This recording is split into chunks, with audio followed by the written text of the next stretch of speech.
पिछले 100 दिनों से एक अद्भुत किसान आंदोलन चल रहा है, जैसा आंदोलन इस देश में पहले कभी नहीं देखा गया। 100 दिनों से लाखों किसान ठंड झेलते हुए, अब गर्मी झेलते हुए सड़कों पर दिल्ली के बाहर बैठे हैं। वो क्या मांग कर रहे हैं? वो क्या मांग कर रहे थे? पिछले कई साल से हम देख रहे हैं कि इस देश में किसानों की हालत हर रोज हर साल बदतर से बदतर होती जा रही है। 3.5 लाख किसान पिछले 30 साल में इस देश में आत्महत्या कर चुके हैं। ये इतिहास में किसी देश में कभी नहीं हुआ कि 3.5 लाख किसानों ने आत्महत्या कर ली,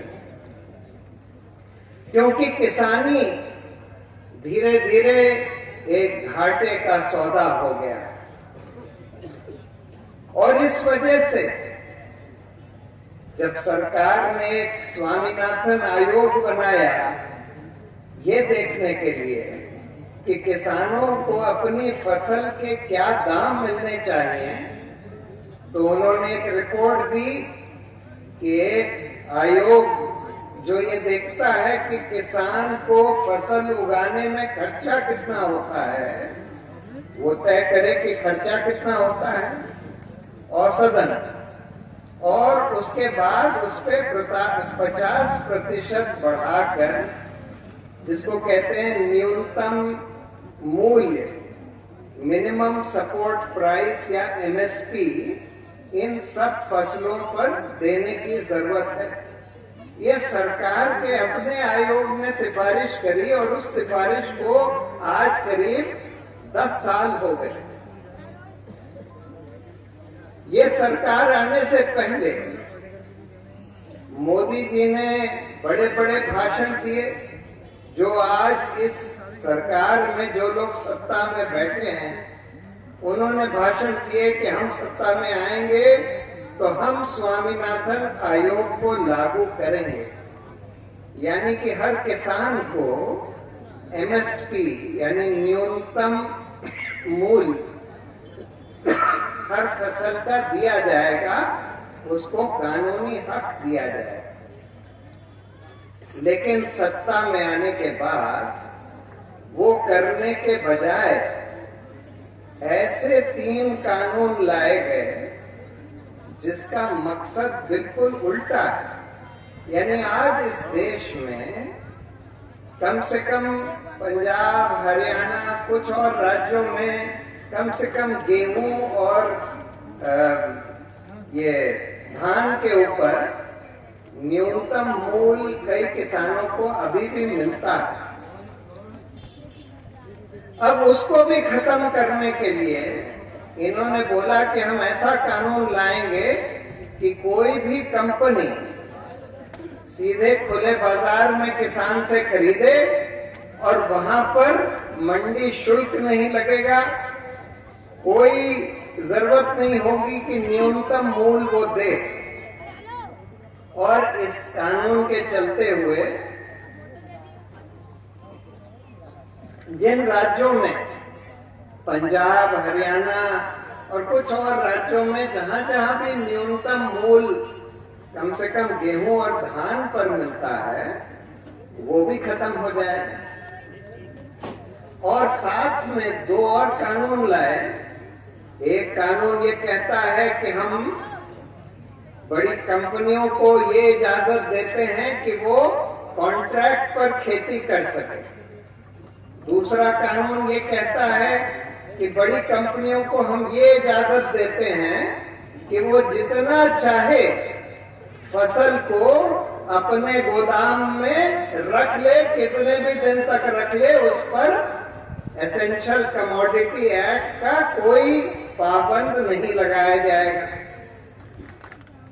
अब इन 3 कानून का मतलब ये है कि इस देश की किसानी को सीधा सीधा कॉरपोरेट घरानों के हाथ में सौंप दें, और जो आज मंडियों में जहां थोड़ा बहुत जगह कुछ किसानों को एमएसपी या न्यूनतम मूल्य मिलता है, उसको भी खत्म कर दें। और ये तीनों कानून इस तरह से लाए गए बिल्कुल गैर संवैधानिक तरीके से। पहली बात तो किसानी का मुद्दा जो है राज्यों का मुद्दा है, वो संसद का मुद्दा नहीं है, विधान सभाओं का मुद्दा है, और इस पर कानून बनाने की कोई इजाजत संविधान संसद को नहीं देता। दूसरी बात, एक कानून पहले से बना हुआ है कि जो भी कानून सरकार पेश करना चाहती है संसद में, उसको कम से कम 1 महीना पहले सार्वजनिक किया जाए, जिससे कि आम जनता भी देख सके कि इस कानून में क्या है, इस पर अपनी राय व्यक्त कर सके। तीसरी बात, जब भी इस तरह के अहम कानून लाए जाते हैं संसद में, तो वो पार्लियामेंट्री कमेटी को भेजे जाते हैं, जिससे कि उस कमेटी में उसकी खुली चर्चा हो सके। जो कमेटी किसानों को बुलाती है, विशेषज्ञों को बुलाती है, अन्य लोगों को बुलाती है, उनकी बात वहां सुनी जाती है। वो कमेटी फिर संसद को रिपोर्ट देती है, उसके बाद संसद में उन कानून पर चर्चा होती है। ये भी नहीं किया गया, और कोई चर्चा संसद में होने ही नहीं दी गई। और उसके बाद राज्यसभा में बगैर वोटिंग के, यानी जहां सरकार का बहुमत भी नहीं था राज्यसभा में इन कानून को पास करने के, बगैर वोटिंग के वहां पर शोर शराबे में वहां के जो चेयरमैन थे, उन्होंने डिक्लेयर कर दिया कि ये पास हो गया। अब इसके खिलाफ किसानों का आंदोलन शुरू हुआ, और इतना बड़ा आंदोलन हो गया,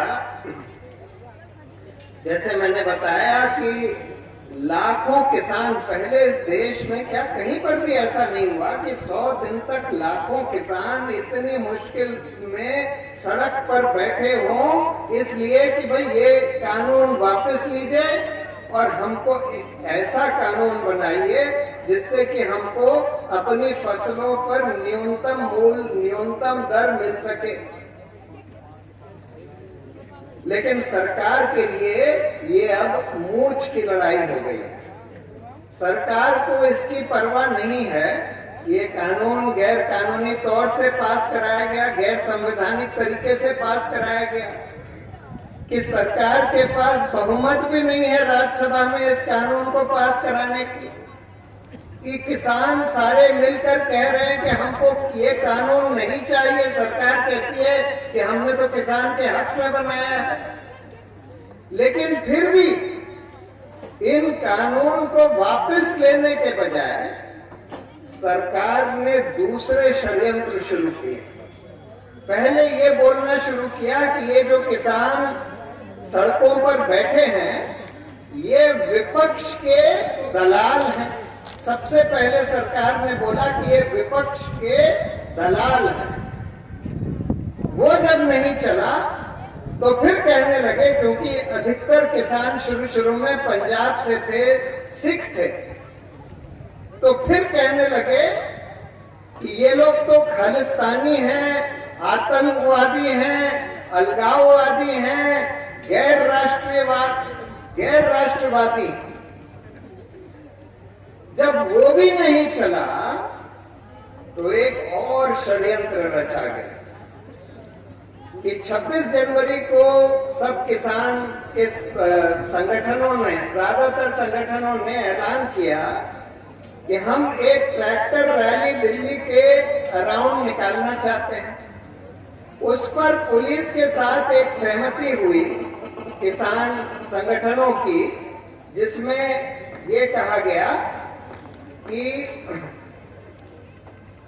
एक 3 रूट तय करे गए कि जो गाजीपुर में बैठे हुए किसान हैं यूपी के साइड से, वो एक रूट पर जाएंगे।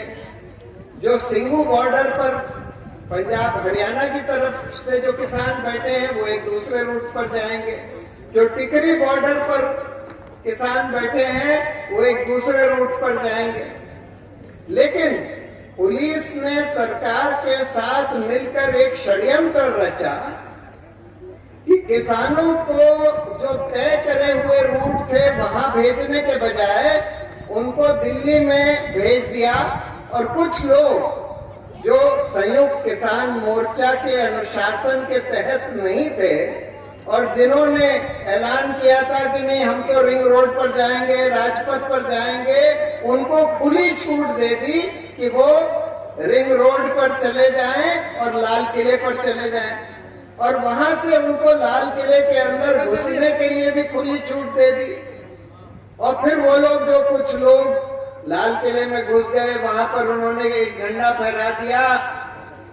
उसको लेकर सरकार ने दूसरी चाल चली कि इस पूरे किसान आंदोलन को बदनाम करने के लिए ये कहना शुरू किया ये तो बिल्कुल अनुशासनहीन लोग हैं, बड़े दंगई लोग हैं, बड़े हिंसक लोग हैं, ये किसान वगैरह ये सब खालिस्तानी हैं, ये सब अलगाववादी हैं वगैरह वगैरह।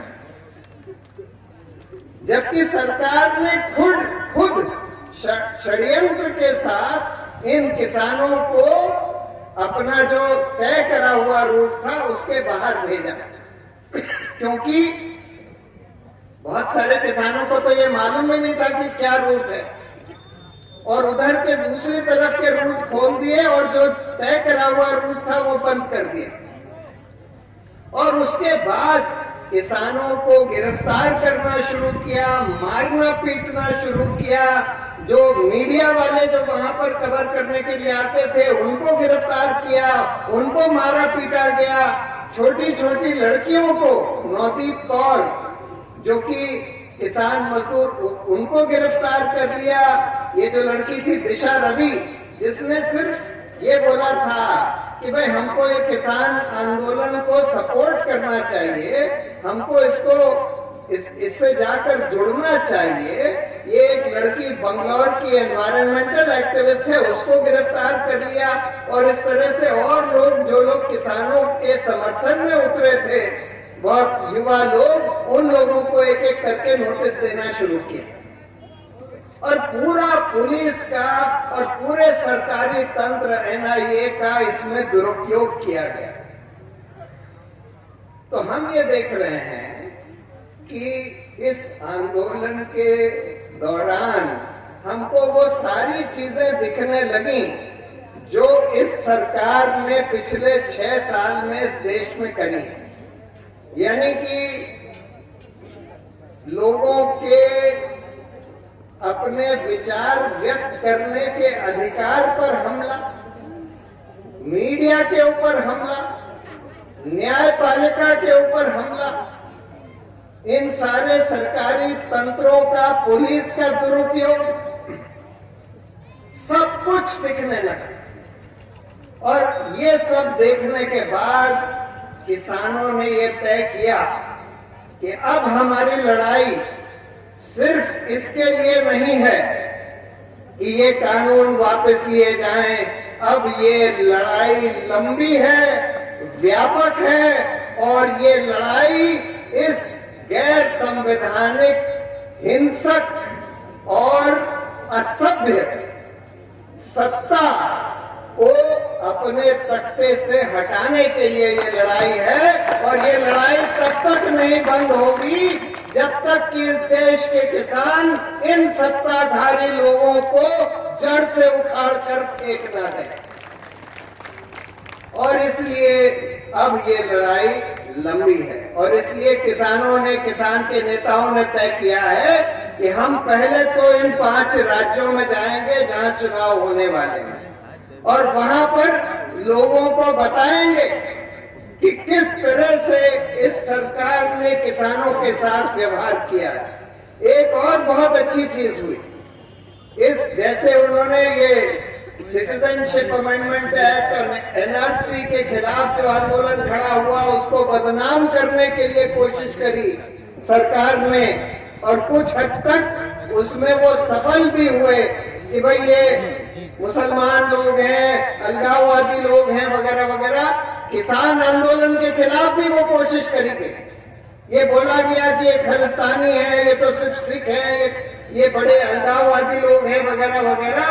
लेकिन वो सब सिर्फ नाकाम ही नहीं हुई सरकार का ये षड्यंत्र, बल्कि उसका बिल्कुल उल्टा इफेक्ट हुआ। अब हम देख रहे हैं कि जहां पर मुजफ्फरनगर वगैरह में हिंदू मुस्लिम दंगे भी हुए थे, वहां पर भी इस किसान आंदोलन के चलते हुए हिंदू मुस्लिम सिख ईसाई सब मिल गए हैं और सब मिलकर ये कह रहे हैं कि ये जो सरकार और भाजपा की तरफ से षड्यंत्र है कि हमको अलग अलग करके धार्मिक आधार पर बांट के और सत्ता में रहने का जो षड्यंत्र है, अब इस षड्यंत्र को हम इस देश में नहीं चलने देंगे और अब सारे धर्मों के लोग मिलकर इन सत्ताधारी लोगों को उखाड़ कर फेंकेंगे।